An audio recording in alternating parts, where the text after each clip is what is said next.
세 번째 결혼 88회가 방송되었습니다.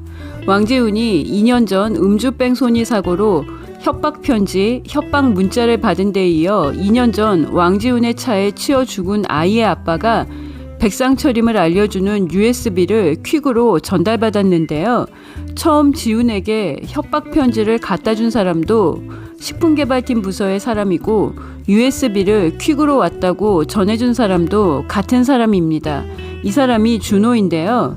강세란이 다정이가 작성한 기획안을 종이 분쇄기에 넣어 파지로 만들자 미리 인쇄해둔 복사본을 다정이에게 전달해 강세란이 정다정을 곤란하게 하려고 벌인 일을 수습했던 사람입니다. 송이를 음주뺑소니 사고로 치어 죽게 한 진짜 범인을 찾아 단죄하려는 사람은 누구일까요? 진짜 범인 왕지훈에게 협박 편지를 보냈다는 건 김비서에게 돈을 받고 대신 감옥에 들어간 가짜 범인하고 만났다는 얘기도 되는데요. 제 뇌피셜 첫 번째 인물은 송이를 기른 엄마 정다정이었습니다. 그런데 정다정은 2년 동안 강세란에 대한 복수를 하기 위해 올인했기 때문에 송이를 치어 죽게 한 뺑소니범이 가짜라는 걸 알 시간은 없었을 것 같고요. 다정이는 지훈에 대해 기본적인 연민의 감정이 있어서 만일 진실을 알게 되면 협박 편지를 보내는 게 아니라 지훈에게 직접 사실 여부를 확인부터 할 것 같습니다.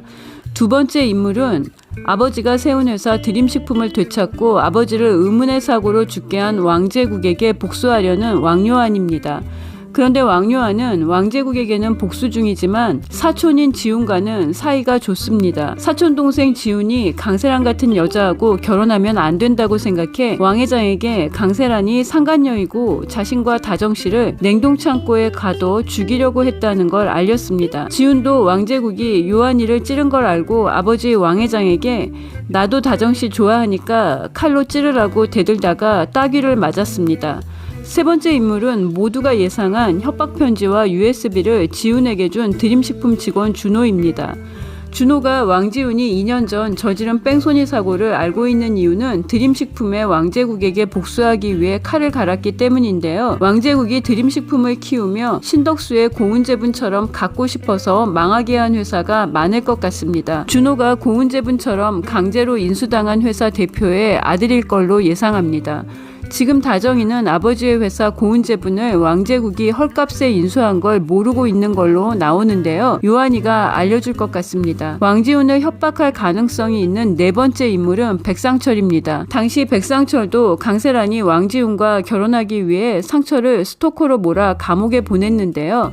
감옥에서 우연히 지훈 대신 감옥에 간 가짜 뺑소니범을 만났고 송이를 치어 죽게 한 진짜 범인 왕지훈에게 복수할 결심을 했을 것 같습니다. 지금 백상철이 윤 여사의 운전기사로 일하고 있는데요. 강세란을 협박해서 드림식품에 다시 들어가겠다고 엄마 한마리에게 얘기했습니다. 89회 예고에서 왕지훈은 애엄마도 알아야 하지 않겠어라는 협박 문자를 받고 충격을 받습니다. 애엄마한테 내가 뭘 좀 보냈어. 그리고 강세란이 백송이 앞으로 온 익명의 서류를 받습니다. 누가 송이 앞으로 이런 걸 보냈지?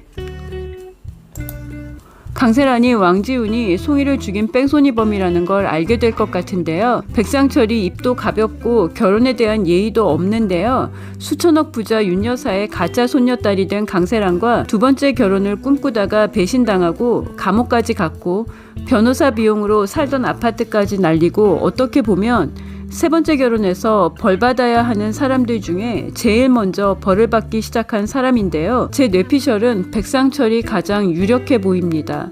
애엄마도 알아야 하지 않겠어? 라는 표현을 쓴 걸 보고 더 백상철 같다는 생각을 했습니다. 한편 노엘의 기억이 돌아오고 있습니다. 노엘의 기억은 구체적인데요. 노엘이 왕지훈이 어릴 적에 쓴 글을 찾으러 지하 와인 창고에 갔다가 머리에 통증을 느끼면서 과거의 일을 떠올렸습니다. 그림을 그리는 모습을 기억했고요. 정원에서 쉬고 있다가 왕제국의 목소리를 듣고 굳으시는 남자의 발소리도 떠올렸습니다. 88회와 89회 예고를 통해 노엘의 과거에 관한 중요한 복선이 공개되었는데요. 노엘은 왕제국에게 내가 사고로 기억을 잃은 게 아니라 스스로 기억을 억누르고 있는 것 같다는 얘기를 했습니다. 중요한 복선을 알려주는 대사란 생각이 들었고요. 긴 머리에 젊은 노엘이 그림을 그리고 있고 갈색 구두를 신은 남자의 발이 보였고요. 왕제국이 정원문을 열고 들어왔습니다. 노엘이 지하 와인 창고에 갔다가 두통을 일으켰는데요. 왕제국이 어떻게 노엘의 기억을 잃게 하고 신덕수의 아내로 고은이의 엄마로 산 미네일의 기억을 억눌렀는지 드러날 것 같습니다. 친절함 속에 잔인함을 감추고 노엘의 인생을 쥐락펴락했던 왕제국이 정다정의 인생도 노엘처럼 만들려고 할 것 같은데요. 다정이한테는 기억을 찾게 될 엄마 노엘과 그녀를 사랑하는 요한이, 딸 안나, 진짜 손녀 다정이를 알아보게 될 윤여사가 옆에 있습니다. 다정이가 왕제국이 요한이를 칼로 찔렀다는 걸 알고 왕요한을 지키기 위해 요한이와의 사랑을 포기하고 요한이에게도 복수를 위해 살겠다고 나를 잊으라고 했습니다. 순정남 왕요한이 남산타워에서 늦게까지 다정이를 기다리고 다음 날엔 왕회장이 일부러 한 말, 다정씨와 좋은 시간 보냈다는 거짓말에 상처받고 회사에서 다정이가 한 말에도 상처받는 모습이 그려졌는데요. 왕요한이 왕제국이 범행을 사주했다는 걸 밝혀내는 데 집중하며 드림식품을 되찾는 일에 당분간 전념할 것 같습니다. 왕회장이 다정이에게 집착하며 모든 상황이 더 복잡해지고 요한이와 안나도 위험해지고 있습니다. 노엘이 기억을 찾고 딸 고은이를 지키기 위해 왕제국에 대한 복수에 힘을 합쳐야 합니다. 강세란이 왕지훈이 소희를 치어 죽게 한 뺑소니범이라는 걸 알게 된 후 어떤 모습을 보여줄지, 어떤 복수를 하려고 할지 궁금합니다. 왕지훈이 죄의 대가를 치르고 왕제국도 서서히 무너져 갈 거라고 생각합니다. 구독과 좋아요는 저에게 큰 힘이 되고요. 저는 다음 리뷰로 돌아오겠습니다. 시청해주셔서 감사합니다.